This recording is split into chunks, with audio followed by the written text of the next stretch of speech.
Well, boys, another video for you. And today is the day. The motor is getting ripped out of here. Where did Genesis go? So Genesis went to look for some larger gloves. Little hands like Eddie over here. Hey, take it easy, dude. There's got to be some larges over there. Or there's some, go over there where the Cummins motor is. The 5.9, there might be some bigger gloves over there. So, boys, today is the day we're ripping this thing out. Well, I'm gonna try to do a step-by-step for you guys, if you're wondering, you know, or care how to do it.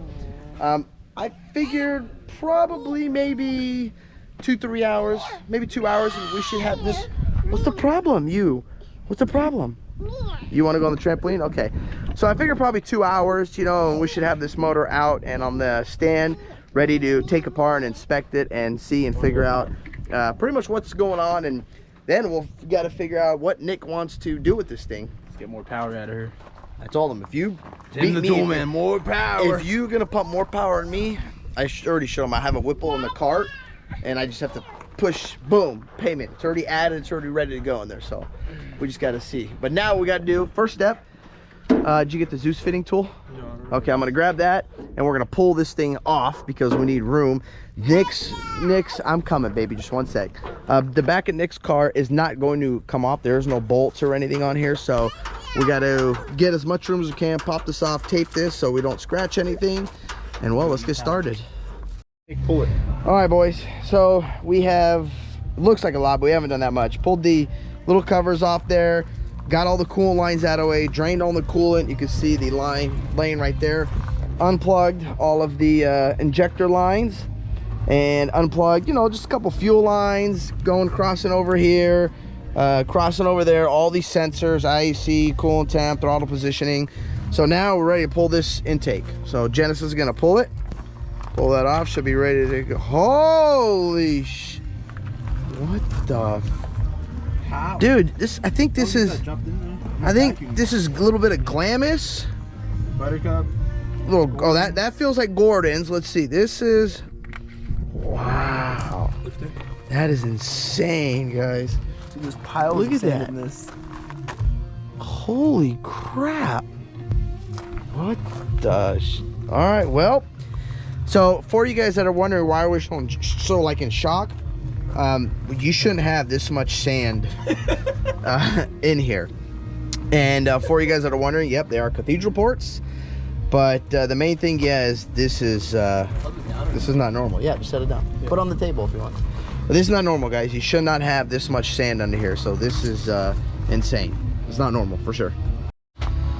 All right, boys. So now since that is off, we have taken all the bolts out of the bell housing here, and we have taken 3 out of the motor mounts. So you can see right there, we just left 1 in there, and right on this side left another one there. And we are now going to get the chain, hook it up, and grab the forklift, and we're gonna go lift this thing out. Yeah, I got a cherry picker, but the forklift, guys, is just so much easier. So we're going to now head over to the Totoya, and we're gonna go start it up and get this thing ready. All right, guys, let's start her up over here. Bam. Excuse, uh-oh, she saw me. Did you see me on the forklift? Yeah. So guys, nothing, I can't drive or do anything or operate any piece of equipment or machinery without her. She's gonna beat me with that shovel if I don't get her on here. So you have to come with me, right? You wanna come with me? Okay, sorry guys, I gotta put this down. Well, boys, there you go. She's out, just like that. And well, I must say, this is, I think we're in for a surprise. So the amount of sand that was in there was insane. Oh, also, real quick, so we took the bell housing bolts off, but we also had to take the adapter. There's 4 bolts right here. One there, other side there, and there. We had to pull that out also to pull the motor out. So, just FYI for you guys. So now what we're going to do is put it on the engine stand, pull the engine stand out, get it in there, and then we're going to start taking it all apart, pulling the head off, and pretty much gonna see what's going on in here. And if I'm hoping, so the worst of it is we're hoping that he doesn't need a block. We want to make sure the block is good with the amount of sand and stuff that we're finding right now. One more. I'm hoping he doesn't need a block, but if he does, I told him just go get a crate motor, you know, from GM, an LS3. I mean, I don't know, 7-8 grand, and you know, we can put it in. But if not, we're going to rebuild this one, you know, and make it badass. But now let's get this thing in the garage and start pulling the heads and everything apart on it. So we got the motor out on the stand, guys, and well, The owner just started watching. Nick, I'm not happy. what are your thoughts? I'm not happy. He's not happy.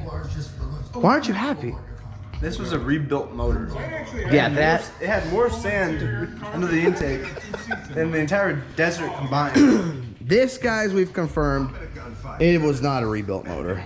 You know, it's just, I think it was a pressure washer, not a rebuilt motor. Hey guys, if you're in the San Diego area and you need a detail, 619-490-3796. Genesis Detailing. He needs extra money. He's putting a lot of money in this car right he's got over here. And come to find out, you know, so we did a little inspection on this clutch, and this thing is smoked. So he needs a new clutch. It's only gonna be like maybe $300-400 bucks, so no big deal. So he needs a new clutch. He wants to get a new intake manifold. He's pretty much gonna be spending some money, but he got a good deal. So we'll see. Okay, so we got the engine out, sitting here on the engine stand, and we just popped valve covers off just to see, you know, what everything looks like in here. And so far, everything's good. Everything's clean. You know, this is not crazy horsepower. You can see it's got OEM, you know, GM parts in it. But after doing all this, Nick was, well, pretty much looking online. Well, has decided, you know, guys, don't even worry about this. I'm gonna just sell this thing. We're like, what the hell do you mean you're gonna sell it? Where are you gonna put the car? He's buying a stroked LS3. So hasn't even driven the car yet. Doesn't even know this motor. I mean, who knows? Could have been enough power and be perfectly fine for him. He's over it. He says, you know what? I don't even want to deal with it.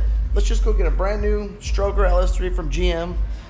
Call it a day. Transfer, you know, harmonic balancer, water pump, alternator, everything out of the new motor. You know, you can get these LS3s from GM with a cam, bigger, you know, cam in it already, or you can, you know, get a stock and pull the OEM cam out and, you know, put a comp cam or whatever you want in there. But that's what Nick's crazy ass is doing right now. So I don't know how fast this thing's gonna be, but I mean, I guess if you guys are interested in a motor, here's a motor that, you know, I don't know, Nick will probably sell it to you. All the stuff is right over there, the intake manifold. It's pretty much ready to go. The only thing you're not gonna get is, you know, the harmonic balancer, alternator, stuff like that. Nick will take and transfer onto the new motor, take all this and transfer onto the new motor. So you guys have to buy, you know, alternator, balancer, water pump. So if you guys are interested, here's this motor. It does have cathedral ports in it. It is a Gen 3 LS1, so in case you guys are wondering. Other than that, you know, we don't really know like hours and mileage, you know, because they're in sand cars. So we have really no honest indication of how many miles or hours on it. But they are in a sand car, so it's not like, you know, this motor's got 100,000 miles on it. It's, you know, it's not a vehicle, so they're not driving on the freeway or going anywhere with this thing. You know, you'd hardly put any miles on these things. So yeah, if you guys are interested, you can DM me at Eddie's Life or go DM Nick at Genesis Detailing, and you know, I'll ask him and see what he's selling it for. But you know, I mean, if you guys are interested, here you go. Or you can even take this if one of you guys are interested in an LS build. You can take it, pull it apart, and you know, you can add, you know, roller rockers, and you can put a bigger cam. You know, you can delete the knock sensors. This still has the OEM, you know, GM knock sensor. So, or you can go put this in, you know, your Camaro or something, whatever you guys want. But you can do a lot with this thing, you know. So if you guys are interested, oh, here you go. You get the block, get the heads, you get it pretty much complete except, you know, the front, all these components. That's what he's going to keep. Now the question is Nick going to get all this stuff in time? Because it's going to cost a lot. By the time he gets the motor, gets his comp cam, and then it's not, you know, that's not going to work with the computer. So that OEM computer he's got, that LS3, will not work. He's going to have to go get a new ECU. So it's going to cost pretty penny. You know, I don't know why he's doing. He's crazy, you know. So he just said, I don't want an LS1. I said, okay. Well, so I guess here we go, guys. And that's really it, guys. There's nothing too crazy about pulling these things out. Now, Nick's new motor, you know, he's going to be able to eliminate, you know, like the knock sensors, stuff like that with the new wiring harness. And we already ordered the new motor, so I think it comes tomorrow. By the time you see the video, well, no, I think by the time you see it, well, like one day the motor should be in. We have a ton of tracking numbers because he's ordered so much. So we don't really know exactly yet what is coming in, but I think the motor's coming in because it's not UPS, it's not FedEx, some weird company I've never heard of before. So that's pretty much how you know, pull a motor out. It's very, very easy. I mean, this thing was so easy. There's really nothing to pulling these things now out of a sand car. Out of a regular vehicle, obviously, it's going to be a little different. And for you guys wondering, if you do want to see right there, see that where it says 5.7? So some people are like, well, I want to see, is it really 5.7? Yes, it is. So there you have it, guys. You know, if you're interested in the motor, DM me or Nick, and you can take it. But that's all I got for you guys today. Thank you guys for watching this video. If you guys like this video, don't forget to hit that thumbs up button. Don't forget to click subscribe. Peace. Yeah.